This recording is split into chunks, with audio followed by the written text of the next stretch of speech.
आज पढ़िया पिलामाने परिसंख्यान विषय।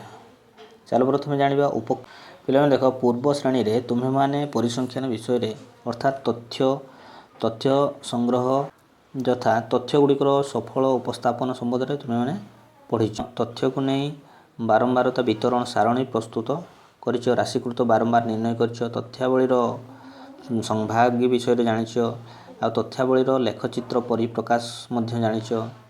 स्तंभलेख चित्र स्तंभलेख किभଳି भाव थिला स्तंभलेख दुईटा एक्सिस थिला एवं ता भितर विभिन्न स्तंभ थिला एभଳି भाବରେ थिला जेटा कह जाय स्तंभ लेख। तबरे हिस्टोग्राम पढिछ, हिस्टोग्राम वृत्तलेख जानिछ, वृत्तलेख केमिति एमिति गोटे वृत्त थिला एवं सेही वृत्तरे एमिति गोटे वृत्त थिला, वृत्तर वृत्त को विभिन्न भाग रे विभक्त करा जायथिला। मनकर निज दैनंदिन जीवन कौन घटुचे बा केतेबेले पाठ पढ़ुच, केतेबेले प्रार्थना क्लास जाउच किंबा केतेबेले खेलुच, एई सब विषय रे तुमे मध्य निजर वृत्तचित्र तैयारी करि परिबो। एटा केते समय पाठ पढ़ुच, स्कूल केते समय रे पहुँचुच एवं केते समय खेलुच, केते समय विश्राम नउच, एई सब विषय रे तुमे मध्य वृत्त लेख तैयारी करि परिबो।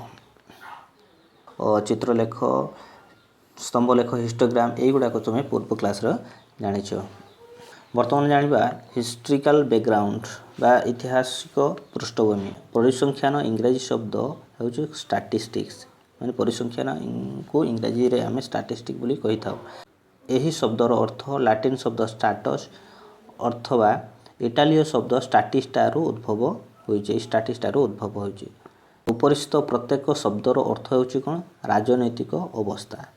भारत वर्ष रे 2000 पूर्वे मध्य चंद्रगुप्त मौर्यंकर शासन काल रे परिसंख्यानर बहुल व्यवहार होइथिबार अनेक सूचना मिले। कौटिल्यंकर अर्थशास्त्र ख्रीष्टपूर्व 300 बेलकु मध्य भारत भूखंड रे अत्यंत उन्नत धरणर परिसंख्यान पद्धति अवलंबन करथिबार यथेष्ट प्रमाण मिले। अशोकंक राजत्व काल रे मध्य कोन तांकर जमी राजस्व मंत्री तदरमल्ल जमी तथा शस्य उत्पादन संबंध रे अत्यंत उन्नत धरणर परिसंख्यान संग्रह करथिबार सूचना भारत इतिहास जना पड़ी था।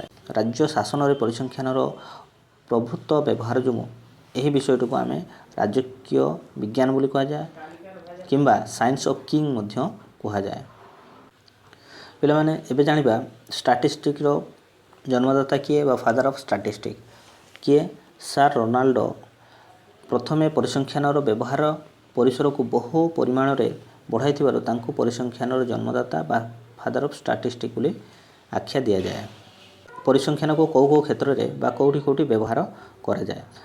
यही विज्ञान युग में परिसंख्यानर व्यवहार बहु क्षेत्र में देखा जाए।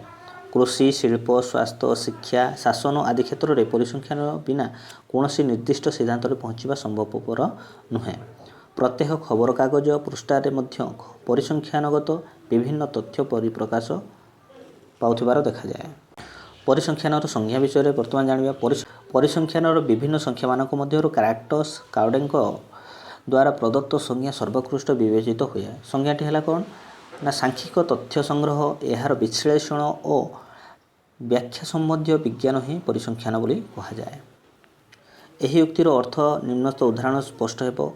आम राज्यर अधिवासी मानकर वार्षिक आय संबंधी रे आमे जदि कहू ए राज्यर अधिवासी मानकर वार्षिक आय अत्यंत कम, तेबे सेति मध्यरु कोनोसी स्पष्ट धारणा देबाको हेले आमको केउ आय सीमा मध्यरे केते लोक अछंती तार तथ्य सारा राज्यरू संग्रह करने को पड़िबो। सही तथ्य को विज्ञान सम्मत प्रणाली उपस्थापन करने को पड़िबो, अर्थात सेगुड़ी को सजाई रखिबाको तापर से सुसज्जित तथ्यावली को व्याख्या विश्लेषण करी तहिरो उपस्थित सिद्धांत रे पहुँचबाको हेबो।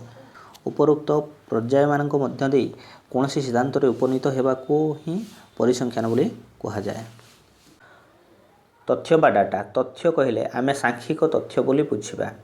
अल्प बहुत ए सब शब्द व्यवहार द्वारा अनेक समय रे विभिन्न वस्तुर परिमाण संबंध रे सूचना दिया जाई थाए।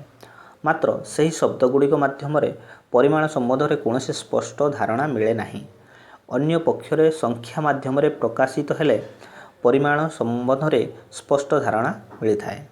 यथा गतकाली सभारे बहुत लोक उपस्थित थिले एवं आउ जणे कहिबो गतकाली सभारे ପ୍ରାୟ 5,000 ଲୋକ ଉପସ୍ଥିତ ଥିଲେ। ଉକ୍ତିଦ୍ୱୟ ମଧ୍ୟରୁ ଦ୍ୱିତୀୟ ଉକ୍ତି ଦ୍ୱାରା ସଭାସ୍ଥଳରେ ଉପସ୍ଥିତ ଜନସଂଖ୍ୟା ସମ୍ବନ୍ଧରେ ଅଧିକ ସ୍ପଷ୍ଟ ଧାରଣା କରିହୁଏ। ପ୍ରଥମ ଉକ୍ତିରେ ବହୁ ଶବ୍ଦ ଦ୍ୱାରା ପ୍ରକାଶିତ ତଥ୍ୟ ଏକ ସାଧାରଣ ତଥ୍ୟ, ମାତ୍ର ଦ୍ୱିତୀୟ ଉକ୍ତିରେ 5,000 ଏକ ସାଂଖ୍ୟିକ ତଥ୍ୟ। ସାଂଖ୍ୟିକ ତଥ୍ୟ ବା ନ୍ୟୁମେରିକାଲ ଡାଟା ହେଉଛି କ'ଣ? ପରିସଂଖ୍ୟାନର ମୂଳ ଭିତ୍ତି। ତଥ୍ୟକୁ ସାଧାରଣତଃ ଦୁଇ ଭାଗରେ ବିଭକ୍ତ କରାଯାଇଛି। ଗୋଟିଏ ହେଉଛି ପ୍ରାଇମେରୀ ଡାଟା, ଆଉ ଗୋଟିଏ ହେଉଛି ସେକେଣ୍ଡାରୀ ଡାଟା ବା ପରୋକ୍ଷ ତଥ୍ୟ, ଆଉ ଗୋଟିଏ ହେଉଛି ପ୍ରାଥମିକ ତଥ୍ୟ। ପ୍ରଥମେ ଜାଣିବା ପ୍ରାଥମିକ ତଥ୍ୟ କ'ଣ? କୌଣସି ନିର୍ଦ୍ଦିଷ୍ଟ ଲକ୍ଷ୍ୟକୁ ଆଖିରେ ରଖି ସାଧାରଣତଃ ଅନୁସନ୍ଧାନକାରୀମାନେ ପ୍ରତ୍ୟକ୍ଷ ଭାବରେ ତଥ୍ୟ ସଂଗ୍ରହ କରିଥାନ୍ତି। ଏପରି ସଂଗୃହୀତ ତଥ୍ୟକୁ ପ୍ରାଥମିକ ତଥ୍ୟ ବୋଲି କୁହାଯାଏ। ପ୍ରତ୍ୟକ୍ଷ ତଥ୍ୟ ତାହେଲେ କାହାକୁ କୁହାଗଲା? ଯେ କୌଣସି ନିର୍ଦ୍ଦିଷ୍ଟ ଲକ୍ଷ୍ୟକୁ ଆଖି ଆଗରେ ରଖି ଆମେ ଯଦି ପ୍ରତ୍ୟକ୍ଷ ଭାବରେ ତଥ୍ୟ ଗ୍ରହଣ କରିଥାଉ ତାହାକୁ ପ୍ରତ୍ୟକ୍ଷ ତଥ୍ୟ ବୋଲି କୁହାଗଲା। ଅର୍ଥାତ୍ ଡାଇରେକ୍ଟ ଯାଇକି ପଚାରି ତଥ୍ୟ ଯଦି ସଂଗ୍ରହ କରିବା ତାହେଲେ ତାହାକୁ ପ୍ରାଥମିକ ତଥ୍ୟ ବୋଲି କୁହାଗଲା। ମାତ୍ର କେତେକ କ୍ଷେତ୍ରରେ ସମୟ, ସୁବିଧା ଓ ଅର୍ଥ ଅଭାବରୁ ପୁସ୍ତକାଗାର, ସରକାରୀ କାଗଜପତ୍ର, ଖବରକାଗଜରୁ ମଧ୍ୟ ବିଭିନ୍ନ ତଥ୍ୟ ସଂଗ୍ରହ କରାଯାଏ। ଏହିଭଳିଆ ତଥ୍ୟକୁ କ'ଣ କୁହାଯାଏ? ପରୋକ୍ଷ ତଥ୍ୟ ବୋଲି କୁହାଯାଏ ବା ସେକେଣ୍ଡାରୀ ଡାଟା ବୋଲି କୁହାଯାଏ। ସଂଗୃହୀତ ତଥ୍ୟକୁ କ'ଣ କୁହାଯାଏ? ସ୍କୋର ବୋଲି ବା ଲବ୍ଧାଙ୍କ ବୋଲି କୁହାଯାଏ। ତଥ୍ୟାବଳୀକୁ ପ୍ରଥମେ ଉପଯୁକ୍ତ ପ୍ରଣାଳୀରେ ଉପସ୍ଥାପନ କରିବା ଆବଶ୍ୟକ। ପିଲାମାନେ ଆଜି ଏତିକି ଆଲୋଚନା କଲେ, ପୁଣି ପରବର୍ତ୍ତୀ ସମୟରେ ଆଉ ଅଧିକ ଆଲୋଚନା କରିବା। ପୁଣି ଦେଖାବ ନେକ୍ସଟ ଭିଡ଼ିଓରେ।